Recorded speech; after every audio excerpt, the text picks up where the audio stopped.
Thank you for listening to the show on Really Big Something Channel.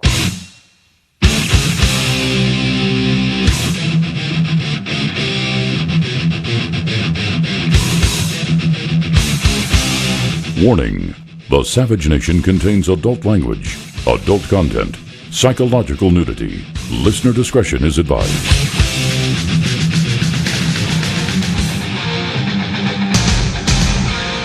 And now, America's most exciting radio talk show, The Savage Nation, home of borders, language, culture. And here he is, winner of the National Radio Hall of Fame Award, Michael Savage.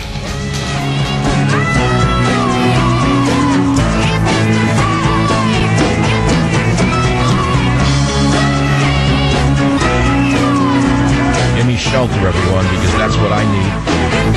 In the sea of lies in which I live every day, tell me the truth. I don't need shelter. So the question is, where do you turn for your shelter? I know where I turn.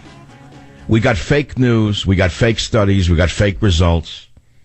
Just this morning, I opened up my Old Testament, the Holy Scriptures, which I've had for 30 years now, more actually, but it has hundreds of Post-its in it. And one day I'll send a picture of it out to Facebook. I just don't want to prostitute my Bible for a little 10 seconds of glory.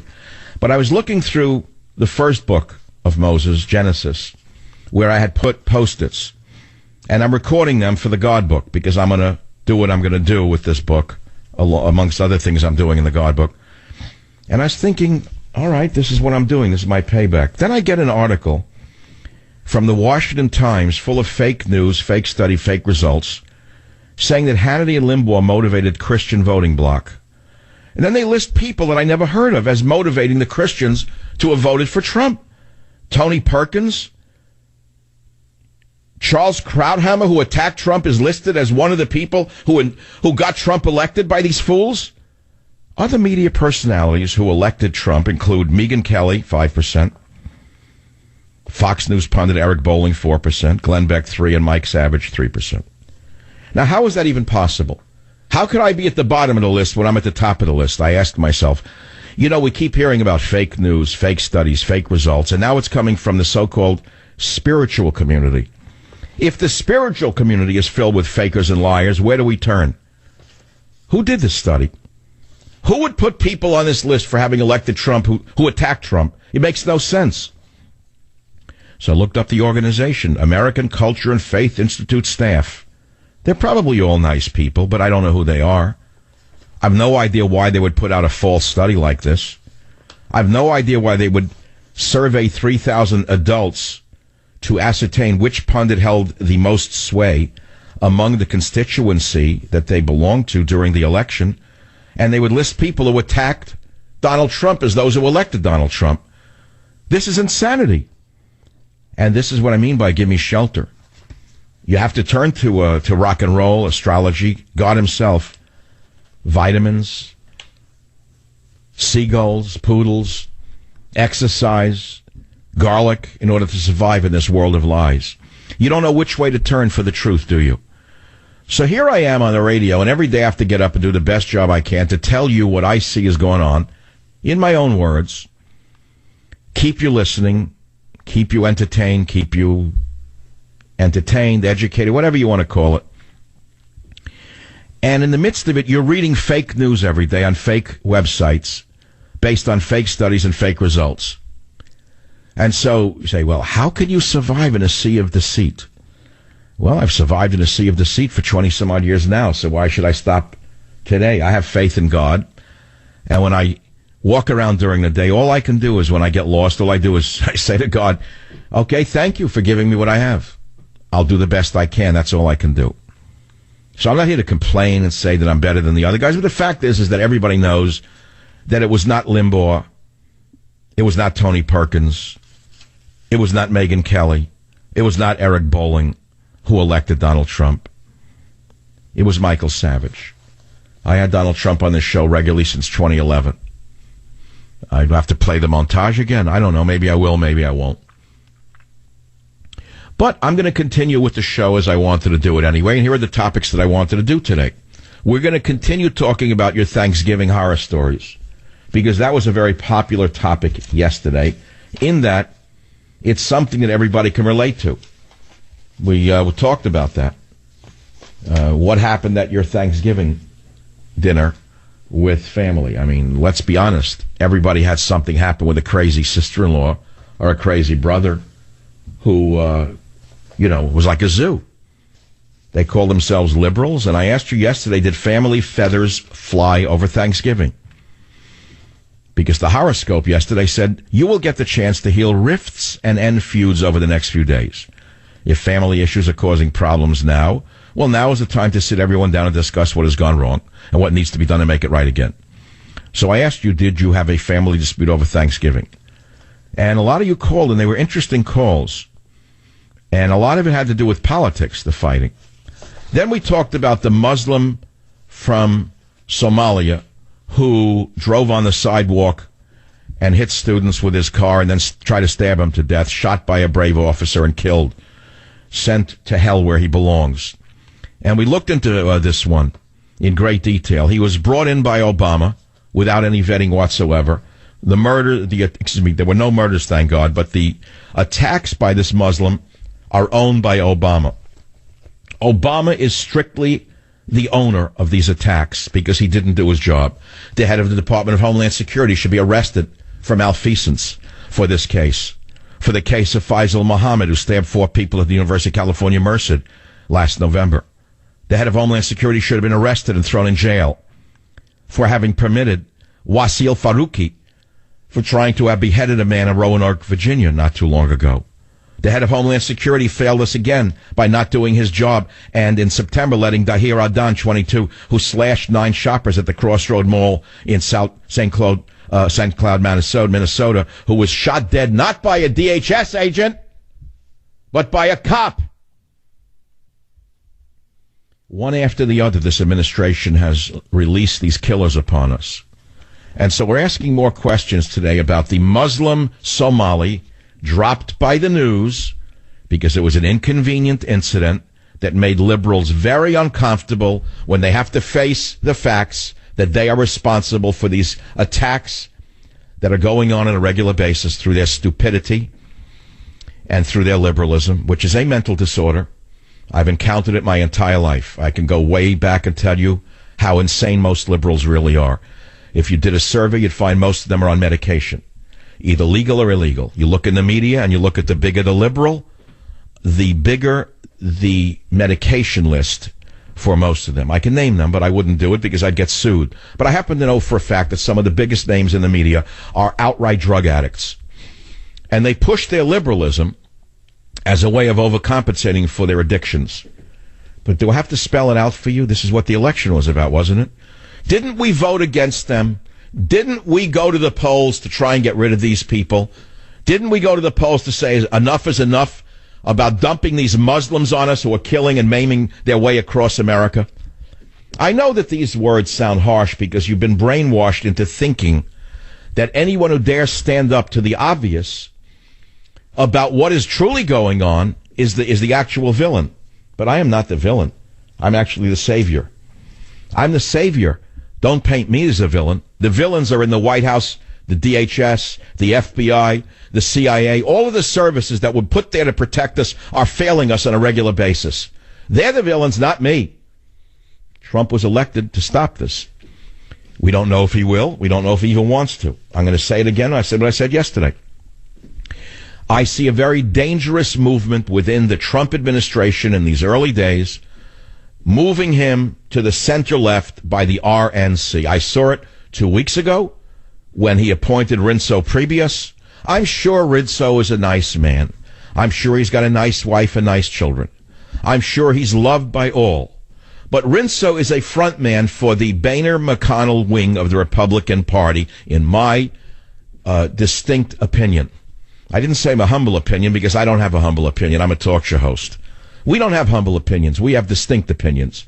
And in my distinct opinion, Rince Prebius, who is now running the entire Trump administration, is running it right where Boehner and McConnell want it to go. That's what I see, and I don't have to go down the list. Need I say a few words? I'll say a few of them. Let's say Romney together. Where did Romney suddenly come from? He came from the RNC. That was the deal. deal was, way back when he was fighting with the RNC, don't you remember in August?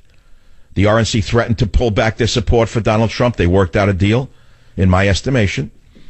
And the Trump campaign wisely said, we'll do business with you. We'll do a deal. We're businessmen. Remember? I mean, didn't he say he's a deal maker? So he did a deal with them. And how hard is it to figure out what the deal was? The deal was we get to select a Secretary of State or this or that, and you get to do that and that. They worked it out. So now we see all of a sudden Romney is there. Nobody wants Romney except them. Again, we're not denigrating Romney as a man. We are denigrating Romney as a politician. There's two different things here. Separate the man from the politician as you would the man from the art.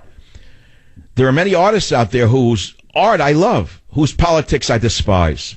I still go to their movies, not anymore. I will never go to a Robert De Niro movie again. If I ever see Robert De Niro, even in passing and clicking through, I go past it now. Never rewatch Raging Bull. Never watch The Godfather again. Anything he's in is off. I'm boycotting him. I'll give you the list a little later on of all the other people who came out of the closet during this campaign. They're going to pay for it at the box office if you help me. You're going to help me the way you're helping yourself by booing Paperneck, by not turning on the NFL, by not turning on the team that Paperneck is on. You are sending a message, the only message that they understand, which is dollars and cents. But let me get back to the real picture here.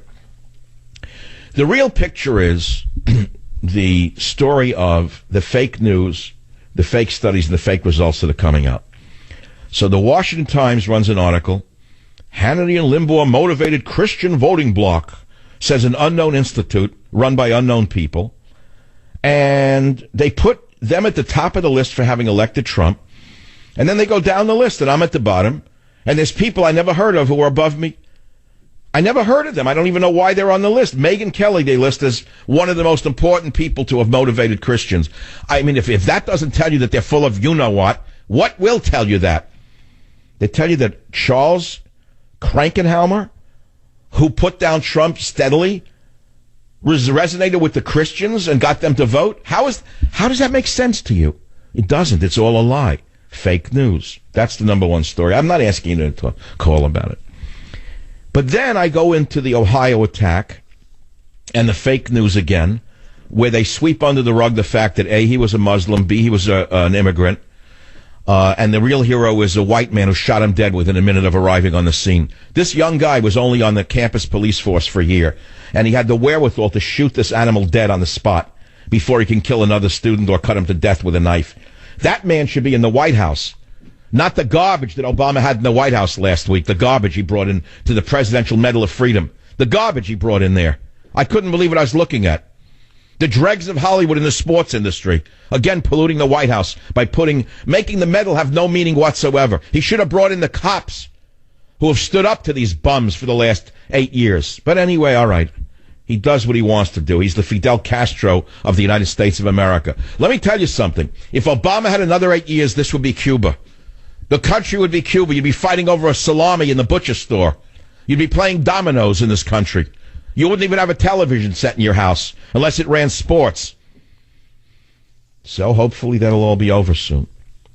I don't have any questions for you. I mean, there's only one. Everyone knows the whole story about the Thanksgiving deal. But here are some of the other questions I raised for today. I have so many things. Unholy Alliance. Christian charities profit from $1 billion federal program to resettle refugees, 40% of whom are Muslim. What a story this was from Breitbart from November 29th, 2015, which we got out again today because I am so angry at Catholic charities. I am so angry at the deceptive Lutheran Immigration and Refugee Service. I am so disgusted with World Relief Corporation. I am so sickened by Church World Service. I am nauseated by domestic and foreign missionary service of the Episcopal Church of the USA. I am nauseated by all of these fake front groups which put a religious designation on the front of them when they're nothing but businesses, number one. That's the first thing you got to understand. What do you mean Catholic charities? What is that, a church? It's not a church. They're using the word Catholic to sell a business, and their product is to bring in as many immigrants as they can without vetting them, without caring what they do to communities, without paying the price for murders, mayhem, disease that they're bringing in. Don't tell me that they're called a religious group because they put the name Catholic in front of it. It's like saying a guy with a cross is a good person, or a guy who wears a yarmulke is a holy man. But someone wears a yarmulke, that makes him a good Jew? It means nothing. Nothing. So I'll go back to what I said at the beginning before I take my break. And I'll say it again. The world is awash with fake news, fake studies, fake results. And I'm asking you to listen to Gimme Shelter when I come back on the Savage Nation, because we all need shelter. Join the Savage Nation. Call now, 855-400-SAVAGE, 855-400-7282. Savage. The Savage Nation is sponsored by Swiss America, the only company I trust with my financial future. Call 800-289-2646 or SwissAmerica.com.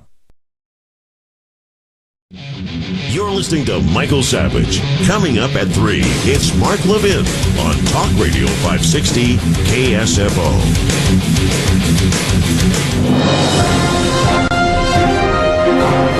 All right, hold on. Listen, I got more heartbreak for you than you're going to be able to handle. Are you ready for who Trump just picked as Transportation Secretary? What did I tell you? What did I just say to you? What did I just say to you on this program? Did I tell you that he did a deal with the RNC and they're running the administration? Did I tell you that? How do I prove it? Listen carefully, because you heard it first in the Savage Nation. Did your heart stop yet? He picked the wife of Senate Majority Leader Mitch the Gobbler McConnell of Kentucky to be Transportation Secretary. She is a recycled tire, a tire that blew out under George Bush. He has now selected her to run the Transportation Department again. Do you understand what has happened after we killed ourselves to elect Trump? Do you understand what has just happened? Why do you think I went out on a limb for you 2 weeks ago and published that article that WND wrote, telling you that Reince Priebus was an example of what's coming, and it indicated to me that they were, in fact, they had hijacked the Trump campaign. Let me be very clear. Savage says, here, make it a headline. Savage says RNC hijacks Trump campaign. Write it down. Who's going to write the article? You know anyone who'll write the article? Nobody. They make believe I don't exist. I elected Trump. I elected Trump. I'm going to be the harshest reality deal maker on this planet. Join the Savage Nation. Call now, 855-400-SAVAGE. Savage. You're listening to Michael Savage on Really Big Something Channel.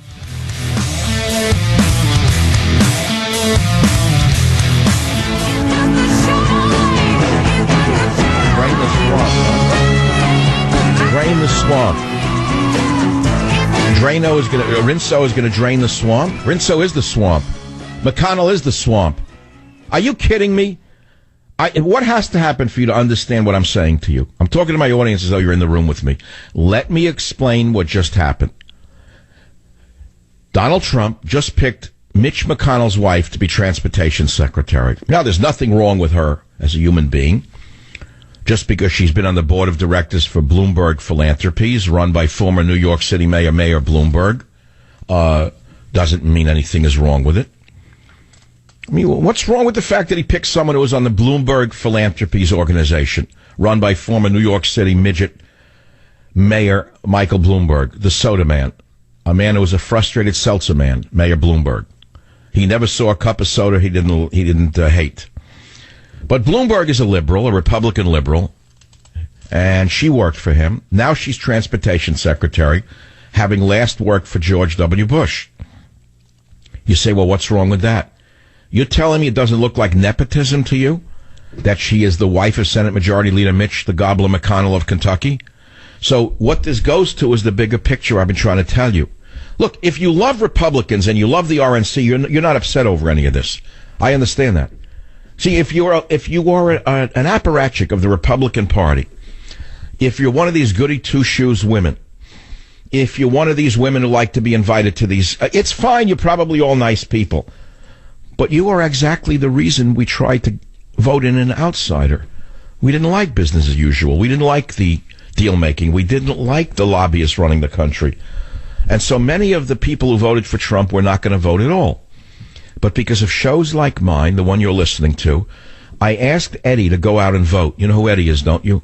Eddie is the average American white male who has given up on the political process knowing that they all stink, knowing that they're all liars, that whether they put an R or a D next to their name, they're nothing but common con men. And they were fed up with the political process, and they didn't want to take a chance again. I encouraged the Eddies of America to go out and give it one last chance. I said, we've got to vote for Trump. We've got to stop her at all costs. Now, having said that, we are hoping that it will still be better than if Hillary had won. It will be in some regards. I hope that we have a stronger police presence, a stronger military, lower taxes, a stronger border. I hope so. Fewer regulations. But I don't know where this is going to end up, because once I saw the fix was in with Rinso Priebus implanted deeply inside the Trump headquarters, in the brain of the Trump machine, I said, I can tell you which way this is going. They're going to make most of the picks. Next day I wake up, who do they recommend? Mittens Romney. And everyone says, what, are you kidding me? That's what we voted against. Why is he picking Romney? He didn't pick Romney. Trump didn't pick Romney. The RNC picked Romney. Why is he picking Mitch McConnell's wife? Nothing wrong with her as a person, but it looks like nepotism. She's a recycled Bushy. Why? Why? Because the RNC wanted it. Because McConnell the coal man wanted it. Why? Ask yourself one question for which the answer is not because the RNC is making the decisions. That's all.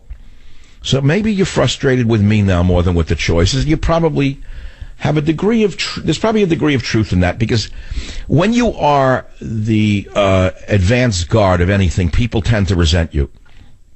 And I have been accused of many things in my career at the beginning of my let's say, idea thrusts.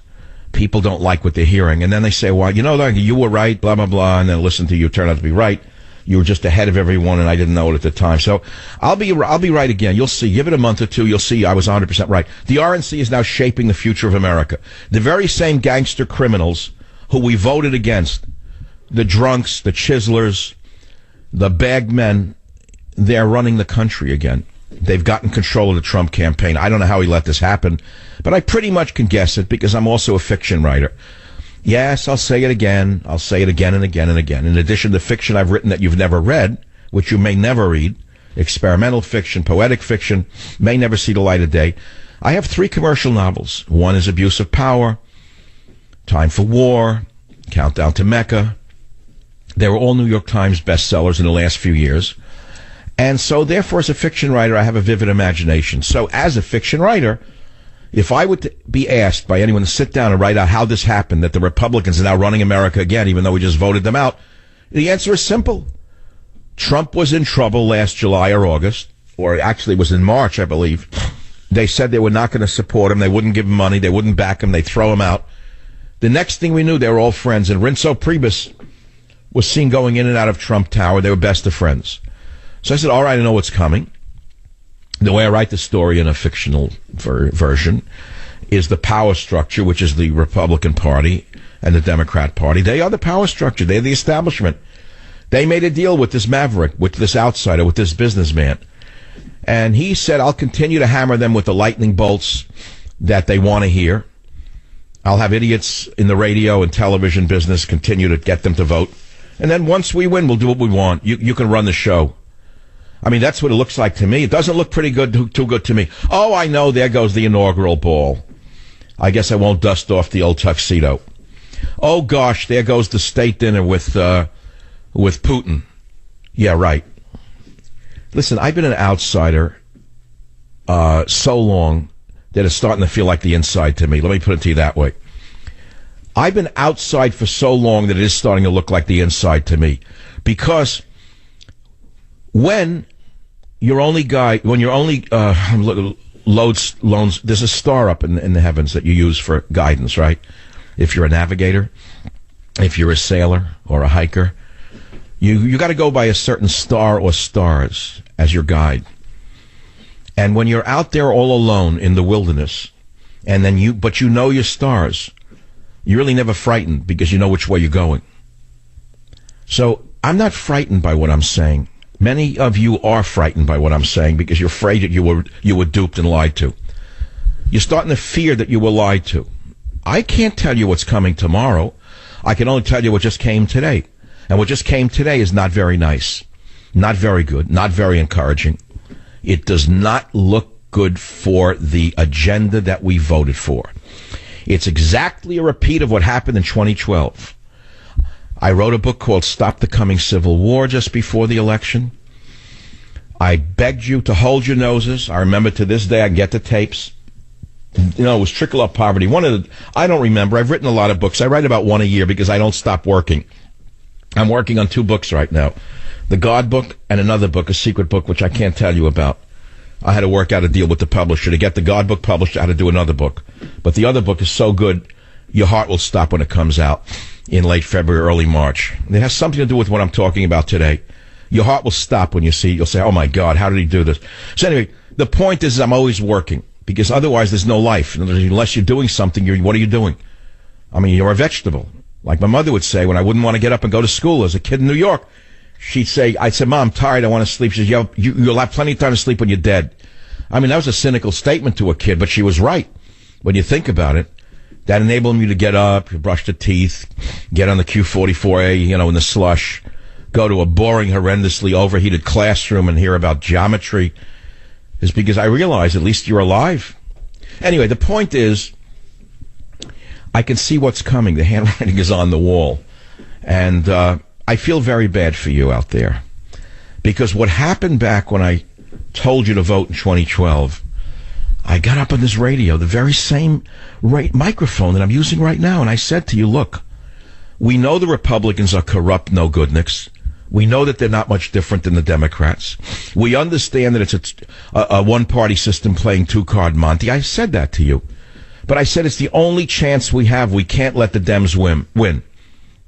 I said, please go out and vote. Take one more chance, and you did in 2012. And guess what happened? We had a lot of new people come in, right? Do you remember them? Do you know that Trump has not picked one of them for anything? Did you know that not one of the Tea Party conservatives have been picked for any position by Donald Trump? Do you know what happened soon after that revolution at the ballot box? The very same corrupt Mitch McConnell and the other one with the pink tie, Boehner the Schicker, the Four Roses Schicker. Boehner, the Four Roses Schicker, and McConnell gave us a twofer. They gave us a two-card Johnny here. And they went back to business as usual. They laughed at us. They said, good, I'm glad you voted for these guys, these little ones out there, because we're going to do the same thing we've been doing. Now go back to your little lives, you deplorables. And they continue to do business with their friends in the Democrat Party. Same thing's happening. So you say, well, how do you change a country? How do you move a mountain? How do you move a mountain? We just moved a mountain. We found that the mountain moved us. 40 years ago, I was in trouble emotionally, or spiritually, probably more so than emotionally. I went and saw a religious man. 40 years ago, he's dying of cancer right now. I don't talk to him anymore. I wish him well if he's listening. I doubt that he is. He's a very religious man. And I was emotionally or psychologically or whatever, spiritually in a vacuum. I saw this religious man, and we used to spend a lot of time together, just drinking coffee and chatting. I needed to talk to him, and he would talk to me about religion and God. And he said to me, I'll never forget it as long as I live, he was a little man with a very high-pitched voice, but he was such a powerful man inside. And he said to me, Michael, if you get God inside of you, if you learn how to tap into the God that God who was within you, and you learn that, he said, you can move a mountain. You'll learn how to move mountains. I didn't know what he meant at that time. What did I know? How do you know what that means? It seems remote and absurd. What does that metaphor really mean? What that means? That means that this is way before radio now. What was the mountain that he was talking about? The mountain was the mountain of public opinion, which I have moved through the magic of radio and the magic of the written, printed word. So I did move mountains. But then you wake up and you find out that the people are moving the mountain back, that you just moved aside. They're putting the mountain and the rubble over you. They're burying you again. It's like Pompeii. America's like Pompeii again. We move nothing. The very same swamp is there. The corruption is there. I don't see any change. I don't see any change. And I'm giving it a chance. Yes, hopefully it'll work out. Hopefully he'll lower taxes and he'll build maybe not a wall, but maybe a symbolic 2-foot picket fence. And he'll have a big flag ceremony down on the border. They'll show us 2 feet of fencing made of pickets to show that they built the wall. And they'll lower taxes from 39 to 38%. They'll lower corporate taxes by 1%. And maybe they'll cut the Muslim refugee immigration invasion from 550% more than Obama to, I don't know, maybe 200%. Call it a victory. I mean, this is the Republican Party now. So I think what you got to do is say to yourself, why are the Republicans doing these things rather than why is Trump doing it? See, what I'm trying to say to you is all of the stuff that's happening are the rhinos. They're back in power. Now, never forget, you could say rhino all you want, but a rhino is a very powerful animal. The rhino has an extremely thick skin that's a great armor. The rhino has a very powerful horn, and you don't want to get in the way of that horn. So be very careful of the rhinos because they're running the show again. Yeah. So he picks Elaine Chao to become Transportation Secretary. Just announced. And she's not a bad woman. She was Labor Secretary under Bush. She is also the wife of Senate Majority Leader, the Rhino, Mitch McConnell of Kentucky. Again, there's nothing wrong with her being the wife, but doesn't it sound like nepotism to you? And again, I don't want to keep hearing about that she's the first Asian American, this and that. I don't care. I'm sick and tired of it. I thought we were going to stop hearing about this stuff. I'm sick and tired of it. Here we go again with the PC appointments. You mean that alone is enough to make her important because she's the first Asian American woman who did this or that? How about if they picked an Asian American woman we hadn't heard of? Not Mitch McConnell's wife, someone qualified. That would be wonderful. All right, so here we are. Gimme Shelter. Let me have Gimme Shelter. Let's go to break. Then I'll take your calls on the Savage Nation. The phone number is 855-400-7282. Where are you turning for your shelter tonight? I'm not sickened by this. I'm invigorated by it because it's everything I saw and then some. It's confirming everything I know about politicians. It makes me happy to be sane. Join the Savage Nation. Call now. 855-400-SAVAGE. 855-400-7282. Savage. The Savage Nation is sponsored by Swiss America, the only company I trust with my financial future. Call 800-289-2646 or SwissAmerica.com. You're listening to Michael Savage. Coming up at 3, it's Mark Levin on Talk Radio 560 KSFO. Tomorrow, don't stop dreaming about tomorrow. One day the swamp will be drained. Yeah, the sun will rise in the west someday too, right? So Mitch McConnell's wife is now being given the job of Transportation Secretary. So I wonder why that is. How do you feel about the fact that she's associated with a powerful elected Republican? Does that bother you at all? What if Hillary had won and one of her chief lieutenant's mates, let's say whoever, husband, wife, whatever, was made Transportation Secretary? Would you find that offensive? Would you call it nepotism? And let me ask you this. Has Ms. Chao ever been in charge of any project construction management on a federal aid highway project? Does Ms. Chao have expertise in the engineering about the nation's airports? Does Ms. Chao have expertise about the state of need of our nation's railroads? What is Ms. Chow's opinion of high-speed passenger and freight rail systems? I think these are important questions. Of course, you look at this and you understand what this is about. Again, you don't have to be a genius to figure out what she's going to do and why she's there. Okay? What is she there for? What would you have to be a genius? What's she there for? Let me ask you something. Trump is a builder, right? Didn't he say he wants to rebuild our airports and our highways and our bridges? And we all said yes. Fine. How much is that going to cost? A few trillion. Where's that money going to come from? We're not sure yet. Maybe a little privatization, a little. No doubt out of your back, too, off your back, the taxpayer. And tell me where the money goes through. Well, it goes through the Transportation Department.